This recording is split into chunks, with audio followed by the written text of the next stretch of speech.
welcome back to my channel. So today I'm going to be reviewing and swatching for you Covergirl's Melting Pout Liquid Lipsticks. I'm so excited about these. They are absolutely gorgeous. They're just so like creamy and just glide on your lips really nicely. So I'm just going to show you each of the swatches. There are 5 of them. Let's just go ahead and get started. So the first lipstick I have is number 105 and it is called GEL-FUL. So it's beautiful, just muted nude color for everyday wear. It's so nice. The next one I have is number 110 and it is called EVAN-GEL-ICAL. So it is a beautiful nude as well, but it is more purple undertones to it and it's a little bit bolder.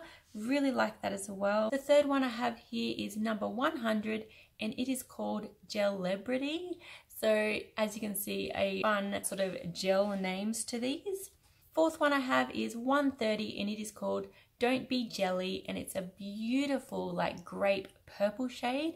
Loving this one for spring. And the last one is number 125 and it's called Gel Yes. This is just a beautiful festive red, perfect for Christmas, and I just love this one. These have a really nice staying power. They do rub off a little bit, but they are easy wearable formula. You can't even feel that you're wearing any lipstick. They're really gorgeous. I love these colors. I do hope they come out with more shades. Covergirl has also come out with this Farewell Feathering lip liner, and this is a clear lip liner. I'll just show you. Ugh, can't get the lid off. It has like a white tip, but it goes on clear. Basically, you start from the middle of your lips and work your way out, just on the line of your lips, and this will help with any lipstick, not just Covergirl's, but any lipstick that you may be wearing. It will stop it from feathering out and moving from your lips and onto your skin, because you don't want that. You want a nice neat line.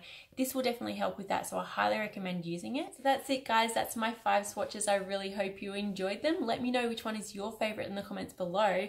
I'd have to say this red is my favorite. I'm just loving red lipstick at the moment. If you did enjoy this video, please give it a thumbs up. Make sure you subscribe for more videos coming very soon, and I'll see you very soon in my next video. Bye!